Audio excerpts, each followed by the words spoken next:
Okay. చాలామంది patients మనకి అడుగుతా ఉంటారు. హియరింగ్ ఎయిడ్ ప్రైస్ ఎంత ఉంటుంది అని మనకి.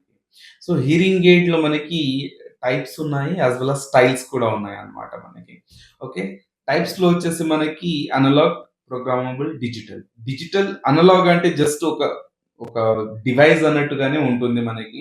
దాంట్లో ఎలాంటి ప్రోగ్రామింగ్ అనేది ఇది ఉండదు. Programmable hearing ah, sorry. Programmable hearing ఎయిడ్‌లో వచ్చేసి పెద్దగా ఆప్షన్స్ అనేవి రావు మనకి. అంటే జస్ట్ హియరింగ్ లాస్‌కి తగ్గట్టుగా ప్రోగ్రామ్ చేసి వదిలేస్తాము అంతే. కాకపోతే డిజిటల్ హియరింగ్ ఎయిడ్ గురించి ఎప్పుడైతే మనం మాట్లాడతామో, డిజిటల్ హియరింగ్ ఎయిడ్‌లో వచ్చేసి మనకి మీ హియరింగ్ లాస్‌కి తగ్గట్టుగా హియరింగ్ ఎయిడ్‌లో మనం ప్రోగ్రామింగ్ అనేది చేయడం జరుగుతుంది. దాని ద్వారా ఇంకొకటి మనకి నాయిస్ క్యాన్సలేషన్ అనేది వస్తుంది.